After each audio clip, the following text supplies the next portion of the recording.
If you've got a 401k, an IRA, or a pension plan, I've got some really bad news for you. The IRS wants you to think that these so-called qualified plans are the best way to save money for retirement. They induce you to max out your plans by giving you tax breaks right now and allowing your money to grow tax-free over the years. Sounds pretty good, right? Wrong. The fact is that putting money in your 401k or IRA is almost the worst thing you could do for your retirement, because you're going to be taxed out of your gourd when you finally retire and need the money the most. Then, when you die, guess what? The IRS will hit you with a double whammy. They'll tax your estate when you die, then they'll tax whatever is left again when it is inherited by your heirs. And on top of the tax problems, you'll also have to deal with market volatility that can kill your portfolio. Just think about 2001 and 2008.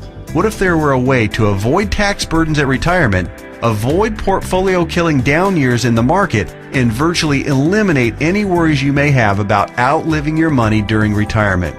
On this video, I want to show you an IRS-approved class of tax-friendly retirement savings vehicles that beats the pants off your IRA, 401k, or pension plan. They've been around for years, are offered by the oldest, largest, and most financially stable institutions in the world, and allow your money to grow tax-free, just like your current qualified plan, but has zero taxes when the money is dispersed at retirement. Think about that for a minute.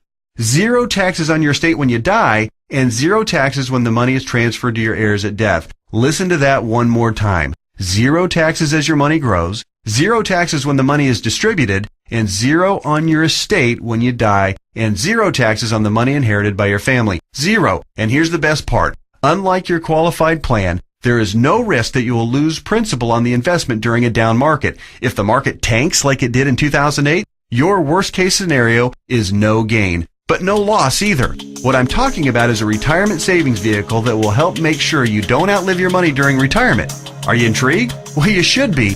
I want to take a few minutes right now to share with you an important message about the best retirement savings vehicle you've never heard of. Let's start by talking about the IRS. They desperately want you to think that an IRA is the best way to grow your money for retirement. You know what? It's not even close.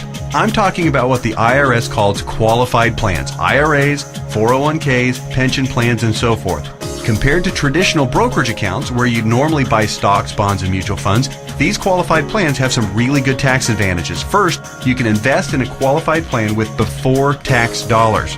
Number two, you don't have to pay taxes on these gains every year like you do on regular stocks and mutual funds, so your money grows tax deferred. It's not taxed until you take the money out when you finally retire. That means you have more money working for you during those years leading up to retirement. Sounds pretty good, right? Well, yeah. Compared to a regular brokerage account, sure. But that's like saying a bicycle is the best mode of transportation going. Of course, a bike beats the heck out of walking, especially if you're trying to travel outside of your immediate neighborhood. But what if you're trying to travel across town or clear across the country? You might want to try a car. And what if you're trying to get overseas? Walking's out of the question. And that bicycle is pretty much worthless. You'd be much better off in a jet plane. So just to make sure you're following my analogy, a regular brokerage account is like walking, lots of tax problems. A qualified plan is like a bicycle or maybe even a beat up old car. Better than walking, but not super helpful on extra long trips like, say, retirement.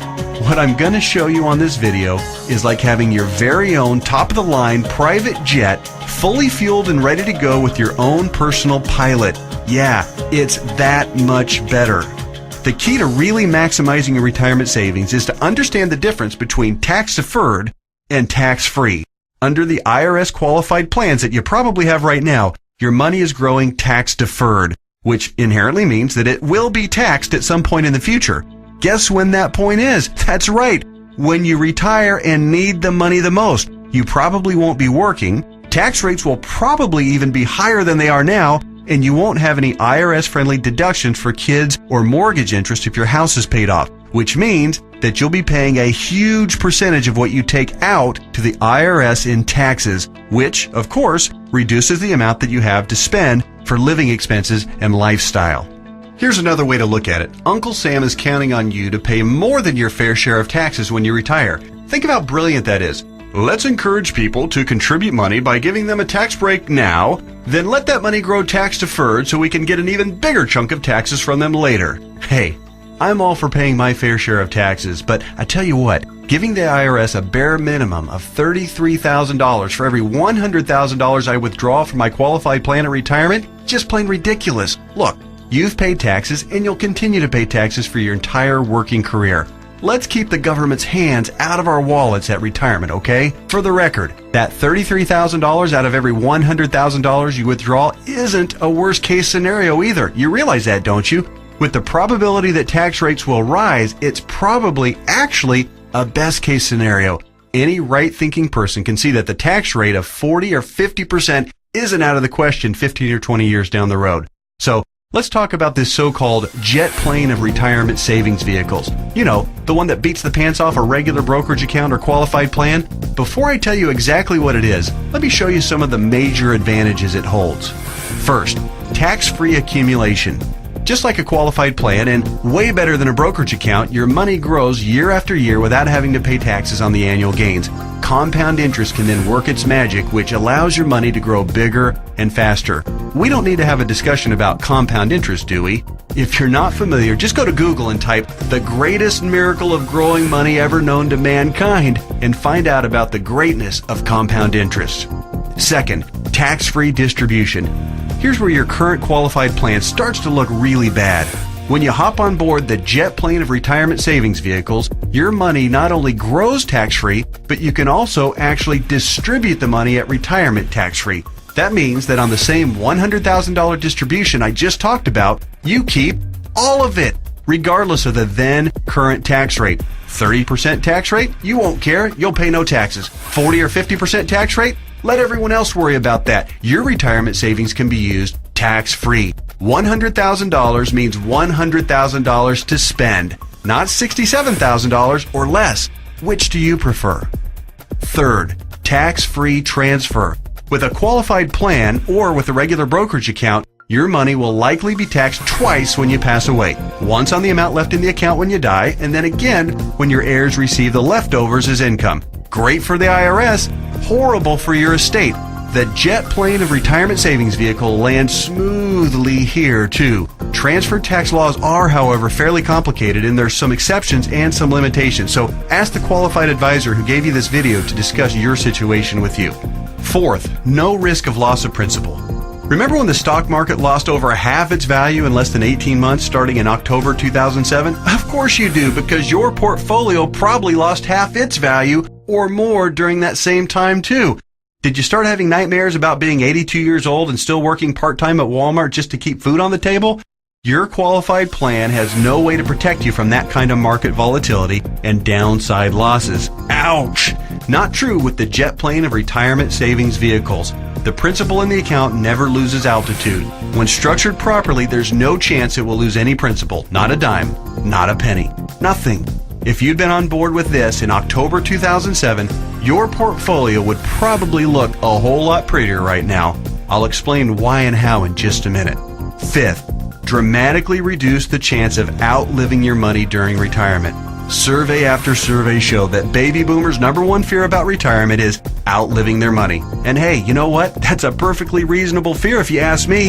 If you have $1 million saved and you retire at age 65, that's pretty good if you only plan on living until you're, say, 70 or 75 and if you don't have any significant medical issues. But how do you stretch $1 million or whatever amount you end up having saved by the time you retire for 15 or 20 or 30 years, especially given the increase in cost of living and the likelihood of needing specialized care if you do end up living into your late 80s or 90s? Not to worry if you ride the jet plane of retirement savings vehicles. When structured and funded properly, it'll keep on paying and paying and paying all through your 70s, 80s, 90s, and even beyond that if you're lucky enough to hit 100. Hey, you're more likely to hit 100 if you're not stressed out over money. Time to get on board. Okay. There are even more advantages, and I'll cover them in just a minute. But first, let me address that question that I know is nagging you in the back of your mind. You're saying to yourself right now, okay, this all sounds great. Everything you've said so far makes a lot of sense, and I'm interested. But hey, pal, what's the catch? We all know that anything that sounds too good to be true probably isn't. Hey, I hear you. Between Enron, Bernie Madoff, and the great stock market meltdowns of the 2000s, a healthy dose of cynicism, skepticism, or both is not only understandable, it's just plain smart. I'll tell you what the catch is, and trust me, it's more like 6 seconds of turbulence on your 6-hour flight to Hawaii on your personal jet plane than a catch. But first, a quick reality check. Just because you've never heard of this before doesn't mean that it doesn't exist, doesn't mean that hundreds of thousands of people aren't already using it, and doesn't mean that all of the advantages that I've talked about aren't absolutely real and sitting there just waiting for you. So, here's the 6 seconds of turbulence catch. Per IRS rules, you have to fund the plan I'm telling you about with after-tax dollars. In other words, you can't deduct the amount you contribute off your current year's taxes like you can with a qualified plan. That means that if you were to contribute $6,000 this year in an IRA versus this retirement savings vehicle, you'd in reality pay an extra $2,000 in taxes this year, assuming a 33% tax bracket.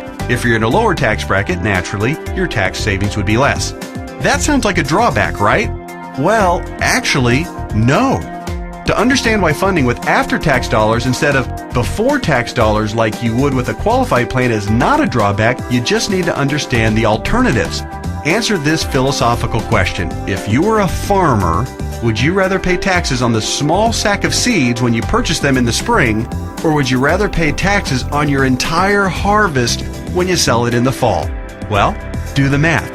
If a farmer bought $1,000 worth of seeds and was taxed at 8%, he'd pay $80. But if the farmer planted those seeds and paid the same 8% of taxes on a $50,000 harvest, he'd pay $4,000 in taxes. 80 versus 4,000. That's a 50 times increase in taxes paid. The same rationale applies to your retirement savings. In fact, the amount of money you save on upfront taxes with a qualified plan, remember, you'd save $2,000 in taxes by making a $6,000 contribution into a qualified plan, okay? Will almost certainly be dwarfed by the taxes you pay at retirement, to the tune of about 10 times at least. Here's why. If your $6,000 grows to $100,000 over the course of the next 30 years, remember the magic of compound interest. This is very reasonable. You'll pay at least $33,000 in taxes on the harvest. We already talked about this earlier. That's $33,000 straight to the IRS right when you'll be needing it the most. Would you rather pay $2,000 in taxes right now or $33,000 at least in taxes later?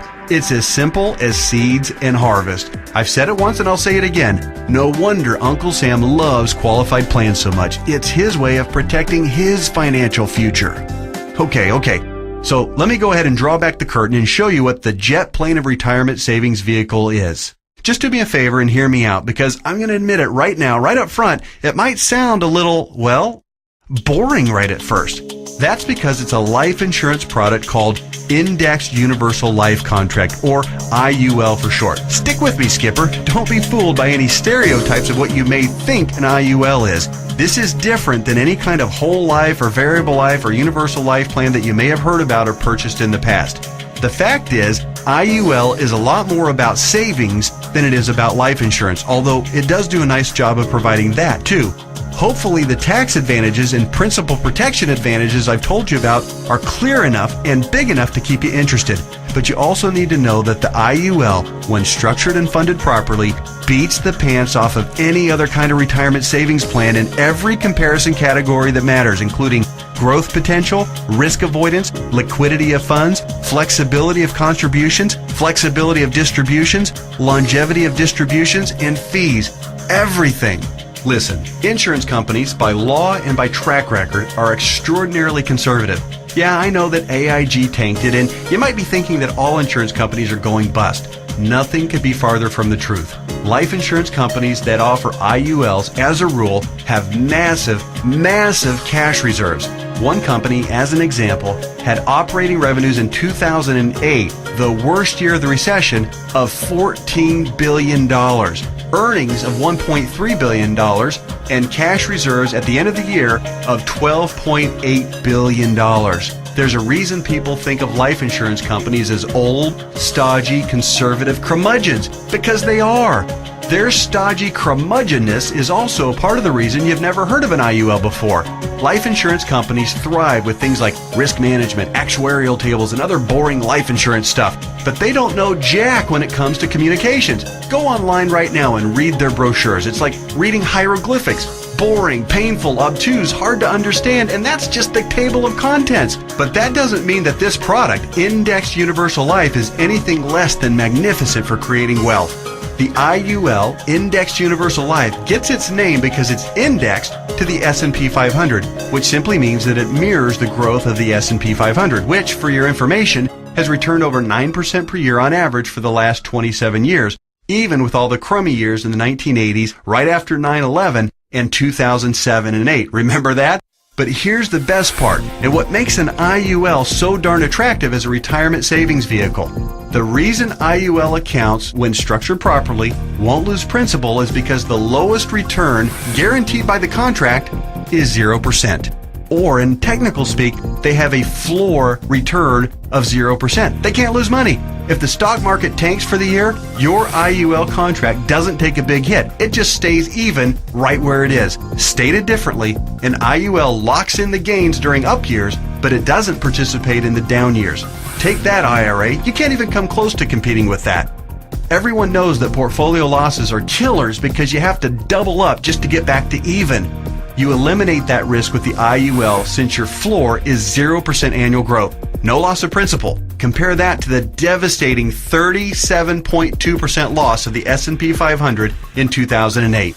If you were indexing your IRA against the S&P 500 and therefore did not have the 0% floor like you would with an IUL contract, if you had a $1 million portfolio on January 1st of 2008, you would have ended the year with just $628,000. Ouch! Even with the big bounce back year of 2009, where the S&P returned 23.6%, the $628,000 you had left after getting killed in 2008 would have only grown to about $775,000. Still deep in the hole, not with an IUL. Now that brings us to the other catch of the IUL. It does offer the peace of mind of the principal protecting 0% floor, but it does also cap the gains on the upside. That means when the market has a huge growth year, your investment will be capped at somewhere in the 12 to 15% range, depending on the carrier and the contract. Don't bail out on me now. Trust me, this is not a big issue. In fact, quite the opposite. We're talking about 6 more seconds of turbulence on your 6-hour smooth plane ride to Hawaii. Here's why. Realize that huge gain years almost always follow what? That's right, huge loss years. 2003, for instance, was great, 26.3% gain in the S&P 500. But it followed 3 consecutive years, 2000, 2001, and 2002, of negative returns, 12.2, 13.4, and 24.1% respectively, negative all 3 years. Let's run those numbers. If you had $1 million in your IRA on January 1st, 2000, it would have fallen to approximately $878,000 at the end of the first year, then continued to fall to just over $760,000 at the end of 2001, and then plummeted to a measly $577,000 at the end of 2002. That same $1 million in a loss-protected IUL would have retained its worth at $1 million at the end of 2000, even though the market was down, remember? Still been worth $1 million at the end of 2001, and guess what? Still worth $1 million after 2002, even though the market got slaughtered. That's 3 consecutive down years and $423,000 in avoided losses. Wow.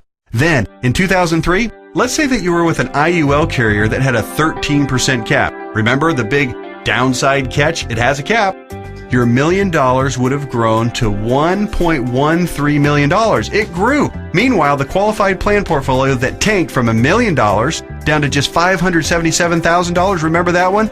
It would have gotten the full benefit of the 26.3% market gain, not a 13% cap like our IUL contract. Yay! But let me ask you this. Would you rather add 13% to $1 million or 26% to $577,000?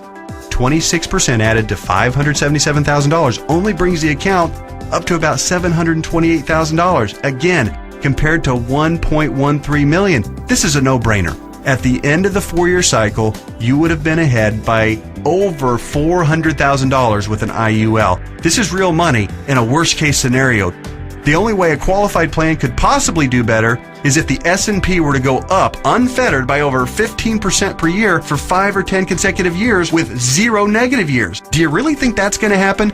And even in the 1 in a million chance that it did, Get ready to pay the tax man when you retire.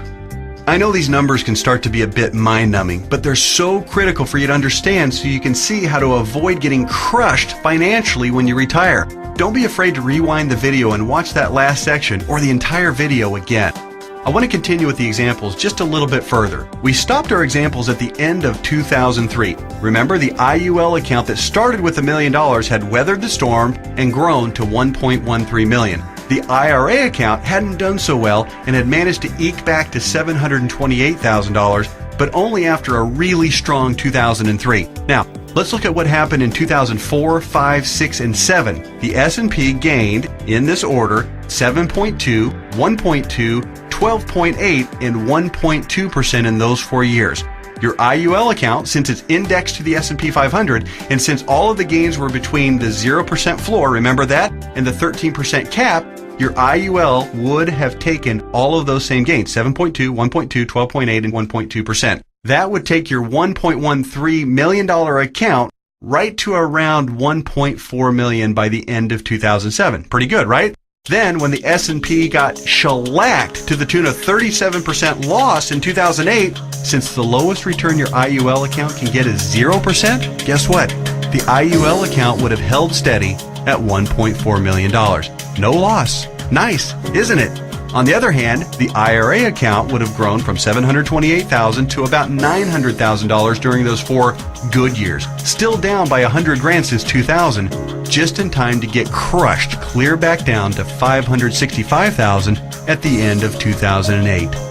What would you rather have going into 2009? $565,000 or $1.4 million? This isn't a retirement savings vehicle for the ultra-conservative. It's a retirement savings vehicle for the ultra-intelligent. If you think market caps of 12 to 15% are a poor trade-off for a contractual guarantee of a 0% floor, you're just plain crazy. Naturally, past performance isn't an indicator of what will happen in the future, but I think it's safe to say that the market is going to have up years and down years. Protecting yourself from huge losses is one of the primary advantages of the IUL. It's impossible for me to overstate how superior the IUL is compared to your qualified plan. It's not even close.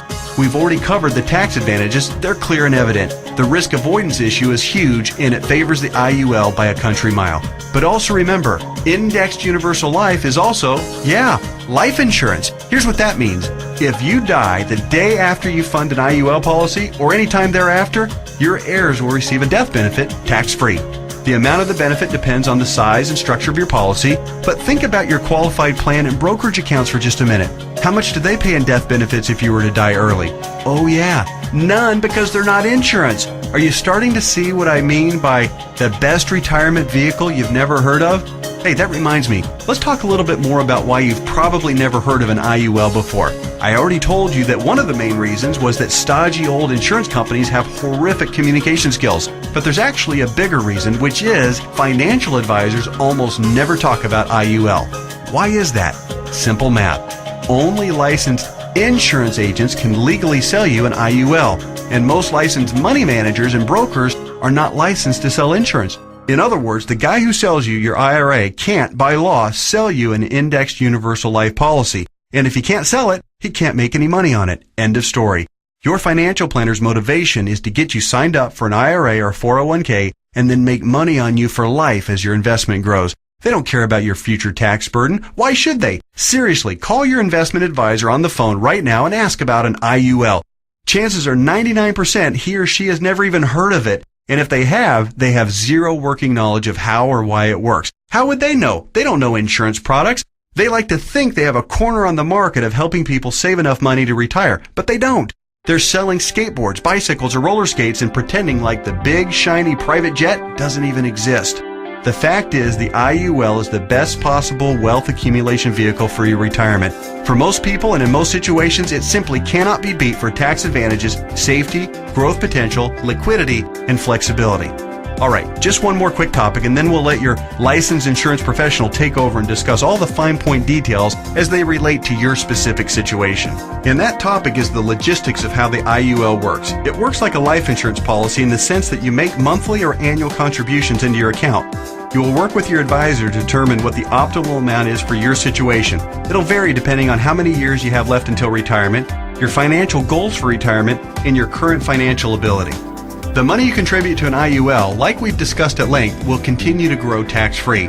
Unlike a qualified plan account, you may have access to your money at any time you want or need it without a penalty before or after you retire. That's what's called flexibility. When you do pass away, the balance of the account will be passed to your heirs tax-free, just like with any other life insurance policy. The IUL really does offer the absolute best of all possible scenarios. It's tax-friendly, it's safer than safe, and it gives you flexible access to your money.